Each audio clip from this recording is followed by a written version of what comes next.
वर्णमाला को कितने भागों में डिवाइड किया गया है? पहला स्वर और दूसरा व्यंजन। स्वर क्या होते हैं? स्वर जो होते हैं आपके, जो किसी भी वर्णमाला के अंतर्गत ही आते हैं, स्वर भी और व्यंजन भी। इसी वर्णमाला को दो भागों में डिवाइड किया गया है, जिसमें से आधे वर्ण क्या है? स्वर हैं, और आधे वर्ण क्या है? हमारे व्यंजन है। अब स्वर क्या कहलाते हैं? ऐसे वर्ण जो बिना किसी सहायता से, बिना किसी मात्राओं के सहायता से स्वयं में ही क्या होते हैं? पूर्ण होते हैं। वो क्या कहलाते हैं? आपके स्वर कहलाते हैं। जैसे आपके जैसे लिखा, ये छोटा आ, बड़ा आ, ये टोटल इनकी संख्या कितनी होती है? 11 होती। 11 जो होते हैं वो क्या होते हैं? हमारे स्वर होते हैं, और ये स्वतंत्र रूप से होते हैं। स्वतंत्र का मतलब है बिना किसी दूसरे वर्ण की सहायता से बनते हैं। जबकि जस्ट अपोजिट अगर हम यहाँ पहुंचे व्यंजन में, तो व्यंजन की परिभाषा अगर निकालेंगे तो इसका होगा कि ऐसे वर्ण जो हमारे स्वरों की सहायता से मिलकर बने होते हैं वो क्या कहलाते हैं? व्यंजन कहलाते हैं। व्यंजन स्वयं में पूर्ण रूप से स्वतंत्र नहीं होते हैं, क्योंकि पूर्ण रूप से स्वतंत्र कब होंगे? जब इनके साथ क्या लगा होगा? स्वर लगा होगा।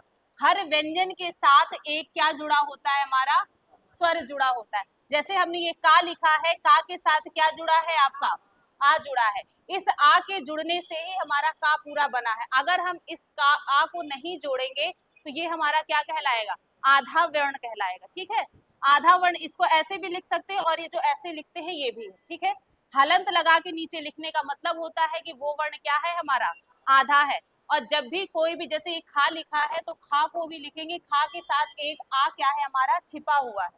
तो अगर मैंने ये लिखा खी, तो इसके साथ भी खा प्लस आ प्लस ई, ये जुड़े हुए। मतलब कि जो भी व्यंजन वर्ण हम लिखेंगे उनके साथ इन स्वरों का उपयोग जरूर करेंगे। तो इसकी परिभाषा क्या बनेगी कि व्यंजन हमारे स्वतंत्र नहीं होते हैं, ये हमेशा स्वरों की सहायता से बनते हैं। ठीक है, क्लियर हुआ? स्वर क्या होते हैं? स्वतंत्र होते हैं, इनमें ये किसी दूसरे वर्ण की सहायता से नहीं बनते हैं, जबकि व्यंजन हमारे दूसरे वर्ण यानी कि स्वरों की सहायता से बनते हैं। ठीक है, इनकी संख्या अगर देखी जाए तो इनकी टोटल संख्या कितनी होती है? 33 होती है।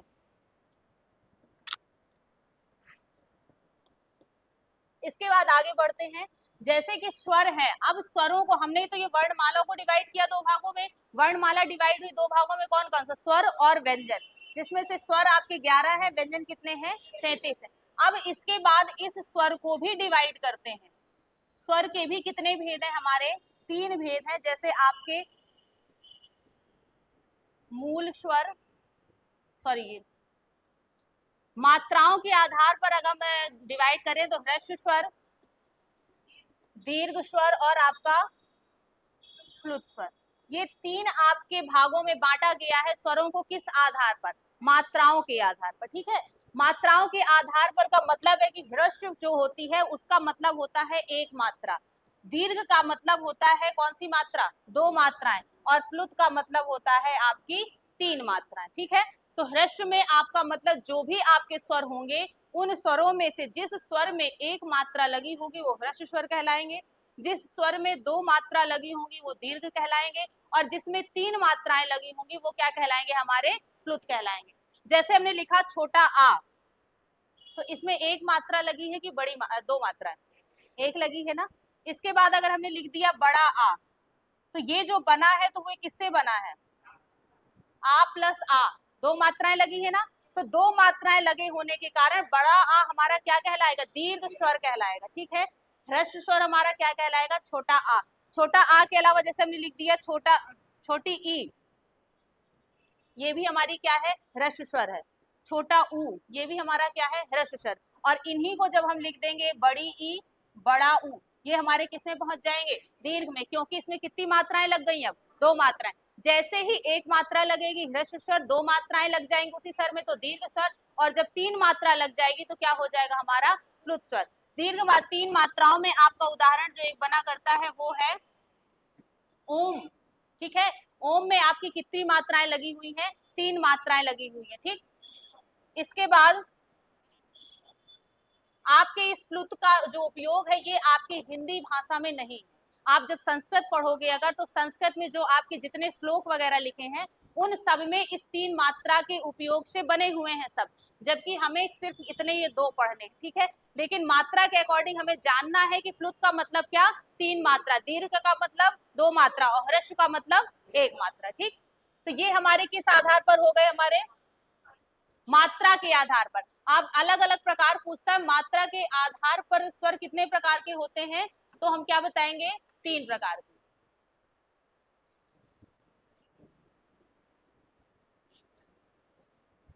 ओम, हाँ, वो मात्रा का साइन बनाया हुआ है मैंने ऐसे, ठीक है। अच्छा, जैसे आपका एक हो गया, ये हो गया आपका ह्रस्व स्वर, दीर्घ स्वर, प्लुत स्वर। एक होते हैं आपके संयुक्त स्वर। संयुक्त का मतलब क्या होता है, संयुक्त का मतलब बताओगे।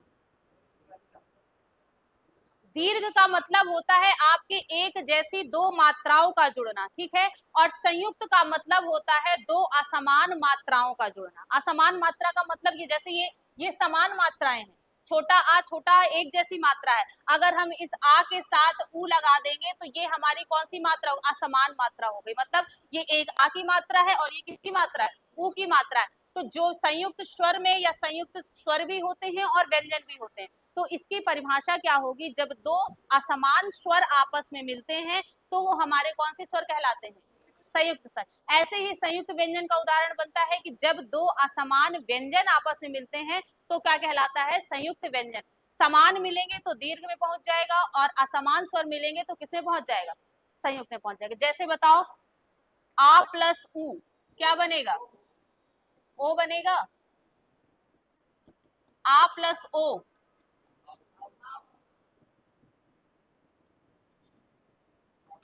आ प्लस ई,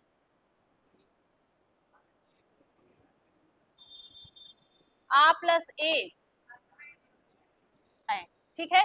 अब इससे ये क्या समझ में आया हमें कि हमने अभी ऊपर बनाया था आ प्लस आ, तो क्या बन रहा था, बड़ा आ, और ये किसमें जा रहा था, दीर्घ स्वर में। और जब हमने आ के साथ ऊ को मिला दिया, ओ बन गया। तो ये हमारे जो ये 4 हैं, ये हमारे कौन से स्वर कहलाते हैं, संयुक्त स्वर कहलाते हैं। क्यों कहलाते हैं, क्योंकि ये 2 असमान स्वरों से मिलकर बने होते हैं, ठीक है। ये भी आपसे कभी कोई पूछ लेता है कि ओ किससे बनता है, आ प्लस ऊ से। औ किससे बनता है, आ के साथ औ।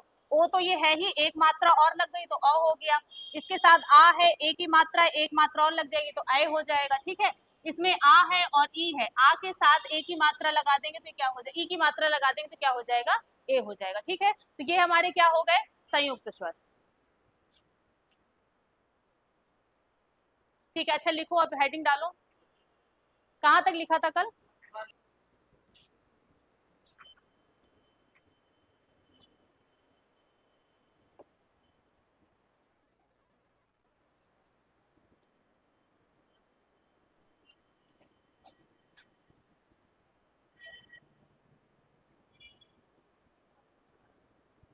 लिखो, वे वर्ण, वे वर्ण, वे वर्ण जो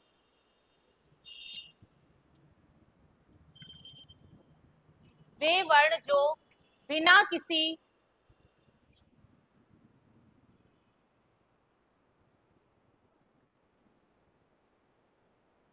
बिना किसी दूसरे वर्ण की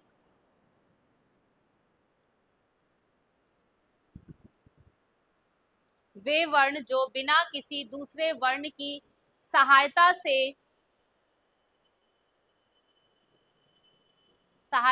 बोले जाते हैं। वे वर्ण जो बिना किसी दूसरे वर्ण की सहायता से बोले जाते हैं, स्वर कहलाते हैं।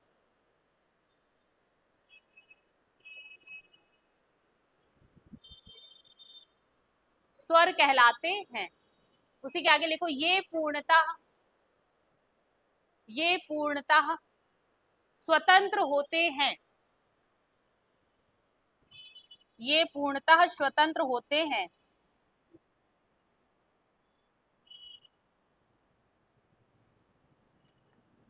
ये पूर्णतः स्वतंत्र होते हैं, ठीक है, हो गया। नेक्स्ट पॉइंट लिखो उसी के नीचे से, हिंदी भाषा में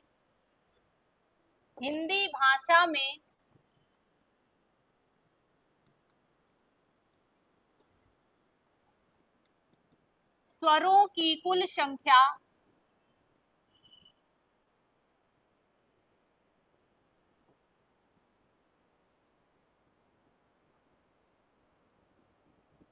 ग्यारह है। स्वरों की कुल संख्या 11 है।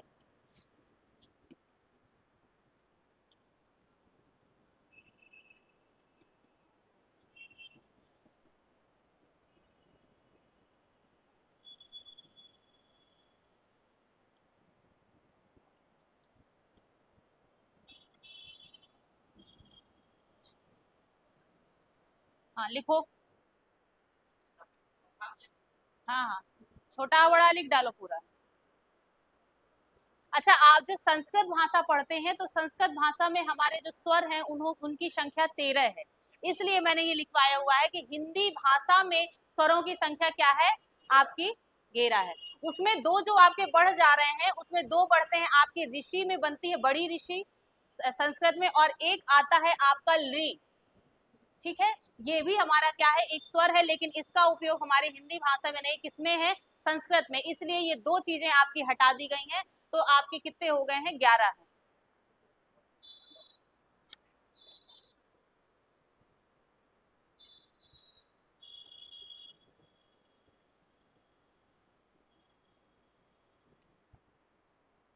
उसी के नीचे पॉइंट लिख लीजिएगा, स्वरों की मात्रा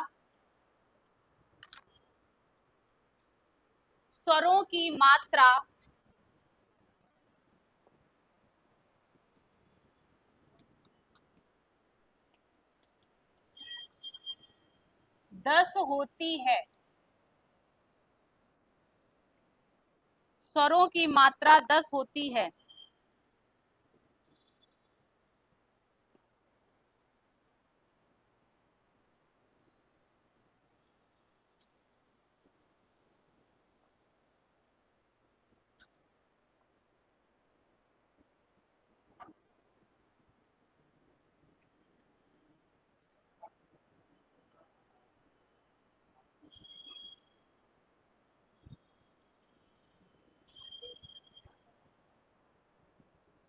ये लिखो, आपके जो मात्राएं हम लोग लगाते हैं स्वरों में, ये सारी क्या है, आपकी मात्राएं हैं। जैसे आप लोग 12 खड़ी पढ़ते थे बचपन में, तो यही मात्राएं लगाते थे ना, छोटा का, बड़ा का, छोटी की, तो उसमें क्या इन मात्राओं को ही तो लगाते थे हर उसमें।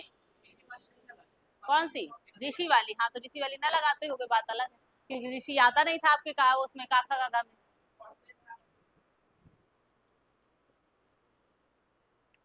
अगर पूछेगा स्वरों की संख्या कितनी है तो 11 बताएंगे, स्वरों की मात्रा पूछेगा तो क्या बताएंगे, 10 बताएंगे।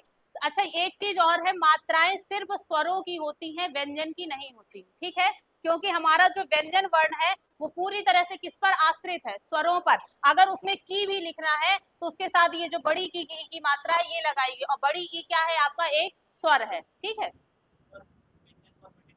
हाँ, सारे व्यंजन जो है आपके किस पर डिपेंड है, स्वरों पर ही, जबकि आपके जो स्वर हैं वो पूरी तरह से स्वतंत्र है। ठीक हो गया। अब इसके बाद डाल लीजिए हेडिंग, स्वरों का विभाजन। स्वरों का विभाजन,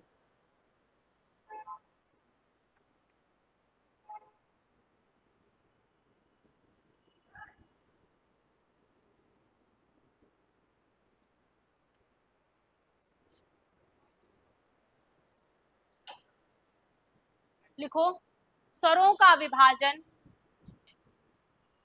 स्वरों का विभाजन तीन प्रकार से किया जाता है। स्वरों का विभाजन तीन प्रकार से किया जाता है।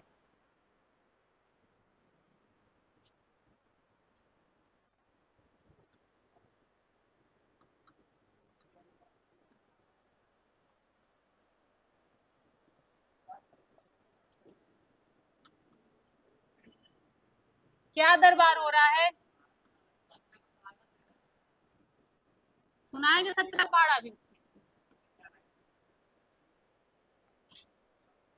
नंबर 1 लिखो, उत्पत्ति के आधार पर।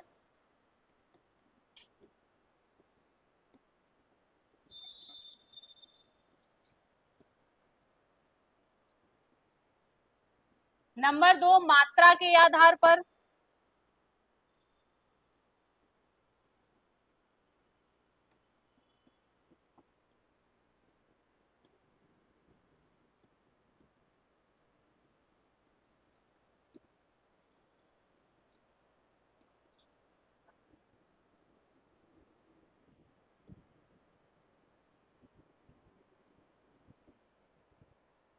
लिखो, नंबर 1 है आपका उत्पत्ति के आधार पर, नंबर 2 मात्रा के आधार पर, नंबर 3 जिह्वा की उच्चारण स्थिति के आधार पर। ठीक है, अलग अलग सब में है आपका। जैसे पूछा जाए कि अगर दीर्घ स्वर है आपका, किस आधार पर विभाजन है ये, तो किस आधार पर बताएंगे, मात्रा के आधार पर।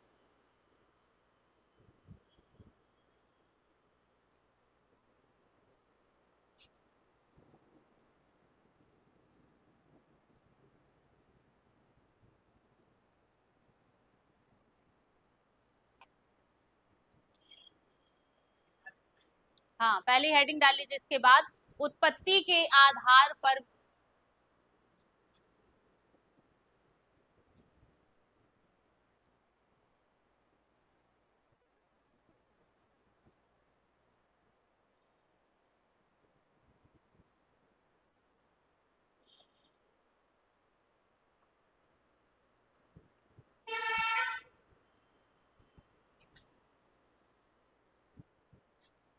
हो गया, हेडिंग डाल लीजिए पहली, उत्पत्ति के आधार पर। इसमें लिखो, उत्पत्ति के आधार पर स्वरों को 3 भागों में बांटा गया है।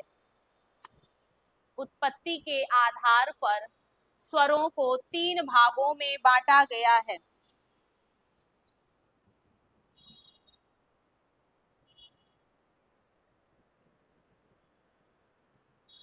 तीन भागों में बांटा गया है। नंबर 1, मूल स्वर।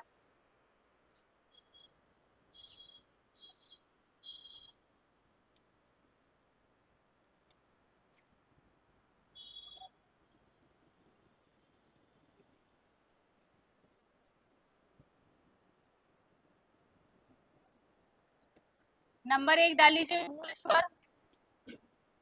अब इसमें लिखिए सबसे पहले, वे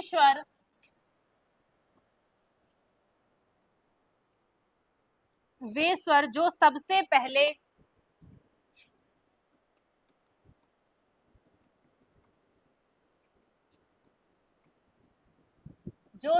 पहले बने तथा जिनसे मिलकर अन्य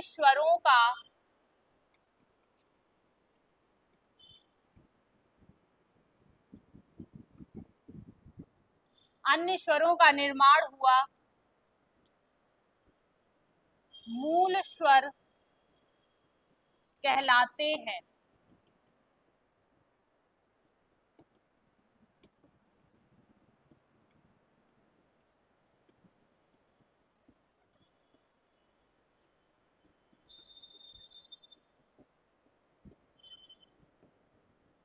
लिखो, वे स्वर जो सबसे पहले बने तथा जिनसे मिलकर अन्य स्वरों का निर्माण हुआ, वो स्वर हमारे क्या कहलाते हैं, मूल स्वर कहलाते हैं। इनकी संख्या कितनी है, 4 है। कौन कौन से हैं, आ, ई, उ, री।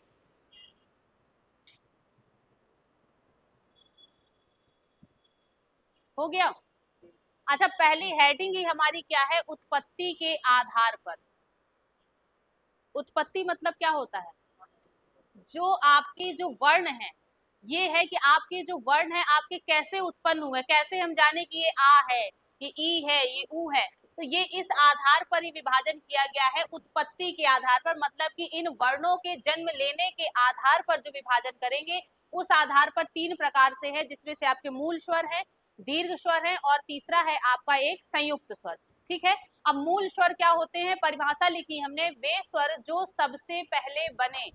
सबसे पहले बनने का मतलब है, आपको मैं एक वो बताऊं, स्टोरी है, जैसे संस्कृत से ही आपकी जो संस्कृत क्या है, आपकी हिंदी भाषा की आदि जननी है। सबसे पहले कौन सी भाषा थी हमारी? संस्कृत थी, संस्कृत से ही बनी है हमारी ये। तो हिंदी तो बाद में आई है, पहले क्या है? संस्कृत है। और उसी संस्कृत के ही वर्णों को हमने हिंदी में क्या किया है? उपयोग किया गया। ठीक है, तो मतलब यही है आपका कहने का कि संस्कृत में जो वर्ण है वही हमारे हिंदी में यूज हो रहे हैं। तो क्या था, आपके शंकर जी ने संस्कृत में ही वो है, आपने महेश्वर सूत्र पढ़े होंगे अगर, जो महेश्वर सूत्र है उन्हीं महेश्वर सूत्रों के द्वारा ही इन वर्णों का निर्माण हुआ है।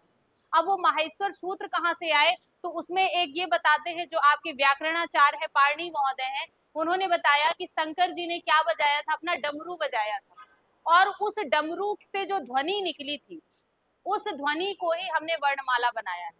मतलब उस डमरू से 14 प्रकार की ध्वनियां निकली थी, और उस 14 प्रकार की ध्वनियों को ही जो व्याकरणाचार्य है पाणिनि महोदय जो है, उन्होंने उस ध्वनि को एकत्र कर उससे ही वर्णों का निर्माण किया है, जो आपके बने हैं। जैसे आपने महेश्वर सूत्र अगर किसी को याद हो, तो सबसे पहले आपका एक महेश्वर सूत्र में है आपका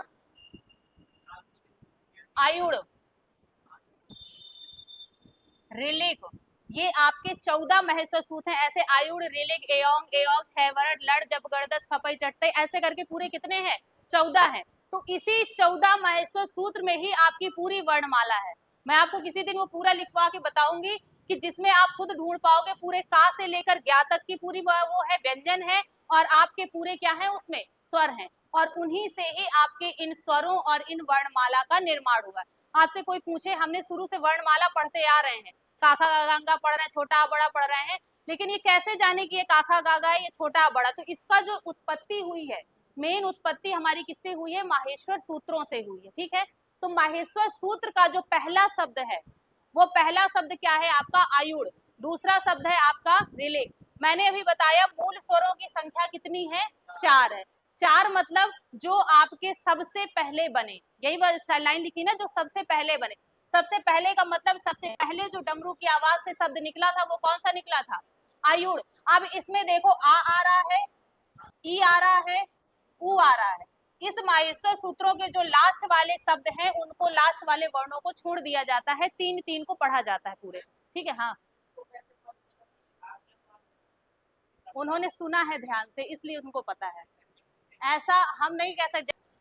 ठीक है, मेरी बात सुनो, जो मैं कहना चाह रही हूँ कि जो आ है, ई है, ऊ है, इन आ, ई, ऊ, ये 3 क्या है? आपके स्वर हैं। इसके बाद नीचे आते हैं, नीचे वाले में री और री।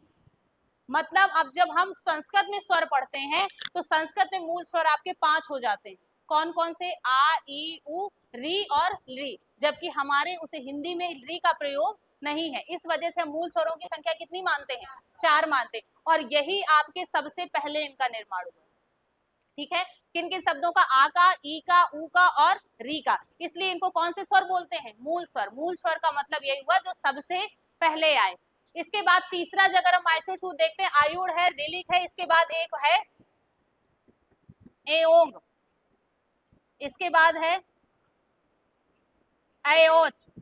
अब बताओ, इसमें ए है, ओ भी है, ऐ है, और ये भी क्या है? औ है। हो गया पूरा स्वर आपका। स्वर कंप्लीट हो गए कि नहीं? इतने 5 में ही, ये 4 में ही आप जो संस्कृत, जैसे यूपी टेट, सुपर टेट का जो लोग पेपर देंगे या टीचिंग वाला एग्जाम देते हैं, उसमें संस्कृत में पूछता है कि आपके जो स्वर हैं वो कितने माहेश्वर सूत्रों के अंतर्गत आते हैं। तो कितने में आते हैं? 4 में। कौन कौन से के अंतर्गत? आयुड़, ऋलिक, अयोग और अयोच। 4 के अंतर्गत पूरे स्वरों को क्या किया? 11 स्वर आपके इसी के अंदर है। सबसे पहले आ है, ई है, ऊ है, इसके बाद री है। अब दूसरा हम लोग जब इसका पढ़ेंगे, मूल स्वर तो हम जान गए 4 हैं, और सबसे पहले बने। सबसे पहले बनने का मतलब है कि उन माहेश्वर सूत्रों के अकॉर्डिंग हमने निकाला है कि सबसे पहले इनका क्या हुआ है? निर्माण हुआ है। इसके बाद क्या है? दूसरा हम लोग पढ़ेंगे, दूसरा क्या है आपका? दीर्घ स्वर।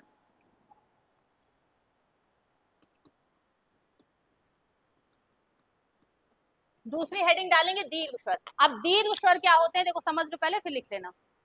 दीर्घ स्वर क्या होते हैं? ऐसे स्वर जो दो मूल स्वरों से मिलकर बने होते हैं, वो क्या कहलाते हैं? दीर्घ स्वर कहलाते हैं। जैसे दो मूल स्वर, मतलब मूल स्वर हमारा क्या है? आ है, इसके साथ वही सेम मूल स्वर मिला दिया गया तो क्या बन गया? बड़ा बन गया। यही दीर्घ स्वर हम मात्राओं के आधार पर भी पढ़ेंगे, लेकिन हम लोग ये उत्पत्ति के आधार पर भी दो प्रकार मतलब दीर्घ स्वर होता है, तो उसकी परिभाषा ये बनेगी जब दो एक जैसे मूल स्वर आपस में मिलते हैं तो वो हमारा क्या कहलाता है, दीर्घ स्वर कहलाता है। इसके बाद तीसरा है आपका कौन सा, संयुक्त स्वर। संयुक्त स्वर अभी मैंने पहले ही बताया था कि दो असमान स्वर या एक मूल स्वर और दूसरे अन्य मूल स्वर के मिलने से जो बनेगा वो हमारा क्या कहलाएगा, संयुक्त। जैसे मैंने आ लिखा, ये एक मूल स्वर है और दूसरा मूल स्वर हमने जोड़ दिया ऊ, तो क्या बन जाएगा, ओ। तो ये हमारा किसका उदाहरण है, संयुक्त स्वर का। और दीर्घ स्वर के उदाहरण क्या होंगे, जब दो एक जैसे मूल स्वर आपस में मिलेंगे तो हमारा दीर्घ स्वर कहलाएगा। जब आपके असमान मूल स्वर आपस में मिलेंगे तो वो हमारा क्या कहलाएगा, संयुक्त कहलाएगा। और मूल स्वर क्या है, जो आपके चार ही है, जो आपके सबसे पहले उनकी उत्पत्ति हुई। उनकी उत्पत्ति आपके किससे हुई है, माहेश्वर सूत्रों से हुई है। माहेश्वर सूत्रों के स्टार्टिंग के जो दो वर्ड हैं, दो शब्द हैं, उन्हीं दो शब्दों में ही हमारे चार मूल स्वर इंगित हैं। ठीक है, क्लियर हुआ। अब हेडिंग डाल लीजिए आप लोग दीर्घ स्वर।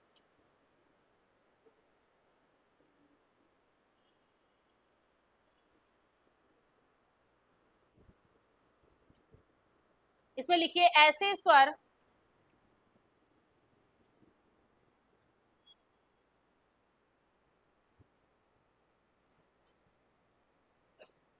जो ऐसे स्वर जो दो एक जैसे, ऐसे स्वर जो दो एक जैसे मूल स्वरों से, ऐसे स्वर जो दो एक जैसे मूल स्वरों से मिलकर बने होते हैं, एक जैसे मूल स्वरों से मिलकर बने होते हैं, दीर्घ स्वर कहलाते हैं।